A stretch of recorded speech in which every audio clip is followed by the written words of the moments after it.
Kak, kita di semester 2 ini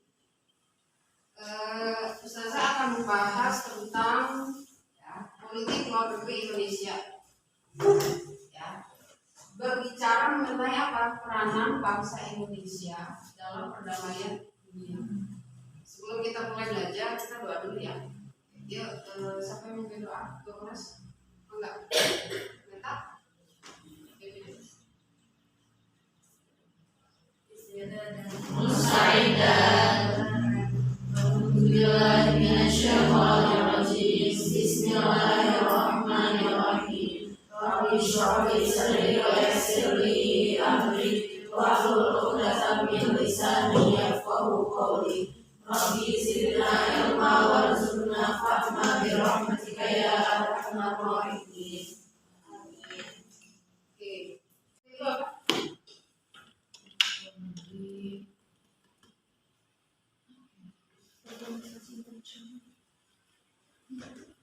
Hubungan dengan negara lain, hubungan internasional, ya, hubungan yang cakupannya internasional.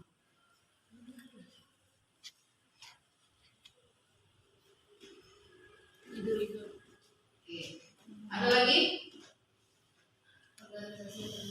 Organisasi internasional.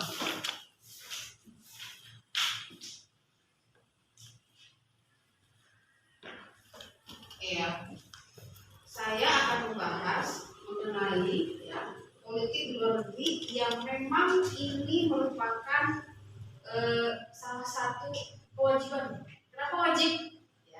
Biar mainnya nggak cuma di Indo doang, mainnya tuh di jauh. Biar apa? Ada hubungan di luar negeri. Penyelenggaraan Jakarta Informal Meeting ini bertujuan untuk mewujudkan perdamaian dunia, khususnya pada wilayah Asia Tenggara. Kemudian, dengan penyelenggaraan Jakarta Informal Meeting mampu berdampak pada peningkatan citra Indonesia di mata dunia. Hal itu disebabkan karena GIM adalah diplomasi pertama yang dapat secara sukses diselenggarakan oleh Indonesia.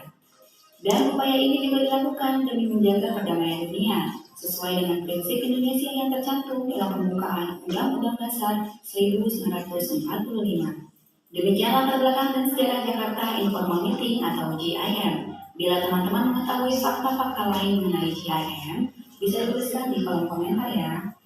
Sebanyak 2 kali, GIM 1 pada Juli 1987 dan GIM 2 pada Februari 1989 di Jakarta. Dalam pertemuan itu, Thailand mengajukan dirinya untuk bertindak sebagai mediator. Dalam pelaksanaan GIM dihadiri oleh masing-masing perwakilan, baik dari Vietnam maupun dari Kamboja. Pemimpin Kamboja, Hun Sen, termasuk Heng Samrin, datang untuk menjadi perwakilan dari Kamboja. Heng Samrin adalah tokoh Khmer Merah pro-Cina yang digantikan Hun Sen, tokoh komunis Kamboja yang pro-Vietnam dan Uni Soviet.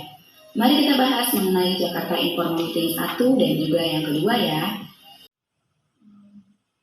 Ini blok barat itu siapa sih? Amerika. Ya. Blok timur siapa? Uni Soviet.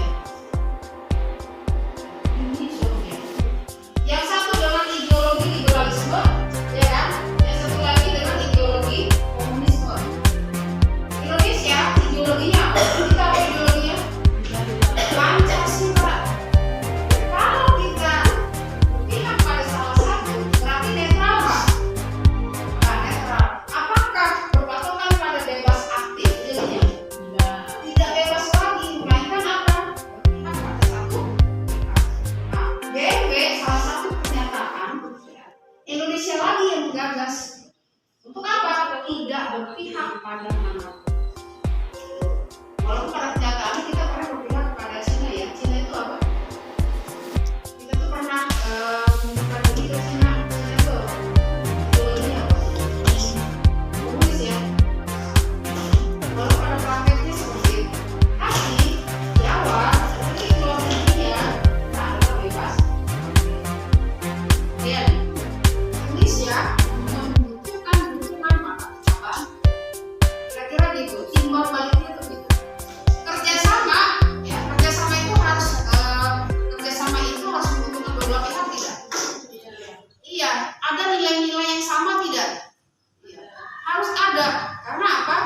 sini prinsipnya adalah simbiosis mutualisme. Kalau dua-duanya hanya salah satu pihak, kira-kira itu kerjasama bukan? Bukan, itu bukan kerjasama.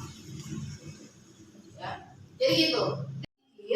Ya, satu kelompok itu ini karena ada 6 ya, GNB, ASN, OKI, ya. 2, 3, 4.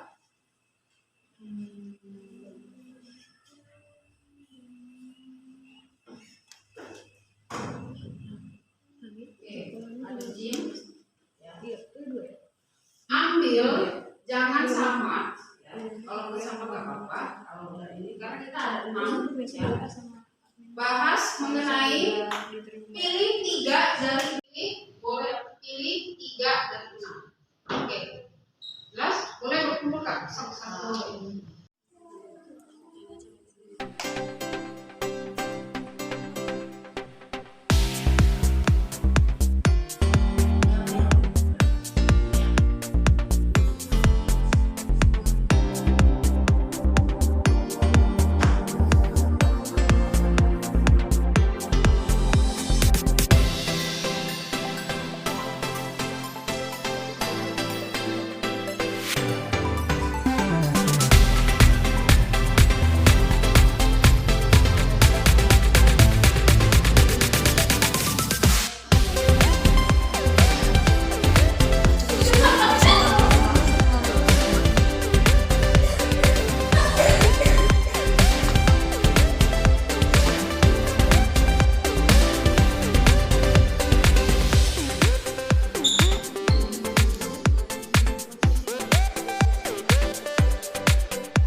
Latar belakangnya, kenapa tujuannya mau melakukan itu?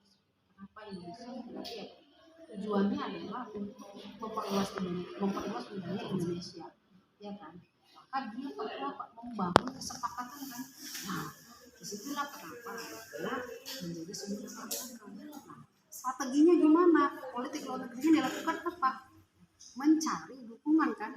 Kamu cari internasionalnya yang berkaitan dengan siapa saja yang boleh mendukung Indonesia dalam mengeluarkan zona politik eksklusif tersebut. Gitu. Kenapa harus zona politik luar negeri? Nah tadi, jadi ini harus dilakukan supaya apa? Dapat goal tersebut. Nyambung gitu. Tapi kalau misalnya kan awalnya kan deklarasi Juanda itu dapat kecaman dari dunia internasional gitu. Dia kan kalau Indonesia itu kayak solusi buat Indonesia biar si keutuhan Indonesia itu ada tetap ada. Terus itu masuk apa itu? Ada, tapi itu jadi kecaman itu dengan mendapat kecaman dari luar negeri itu Indonesia perlu meluaskan wilayah kelautannya. Oke, sampai sini jelas? Jelas ya? Kita lagi. Berarti poin kedua kita nyari yang pendukung yang ini. Iya, perlu.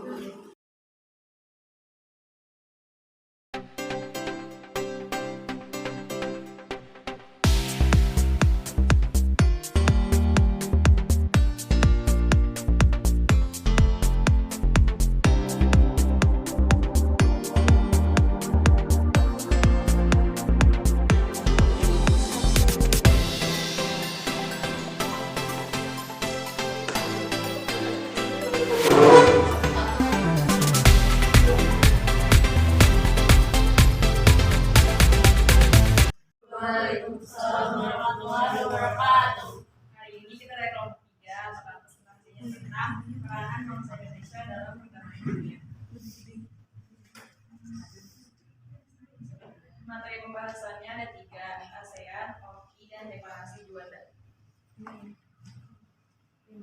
Yang pertama adalah latar belakang ASEAN. Karena negara-negara yang bergabung di ASEAN memiliki kesamaan dalam letak geografis, selain itu berada di kawasan Asia Tenggara, serta terletak di antara 2 samudera, yaitu Samudra Hindia dan Samudra Pasifik, dan juga bekerja sama lebih efektif untuk mencapai daya guna lebih besar dalam bidang pertanian, industri, dan perdagangan termasuk studi dalam hal perdagangan satu hal perbaikan pengangkutan dan fasilitas komunikasi serta peningkatan taraf hidup rakyat.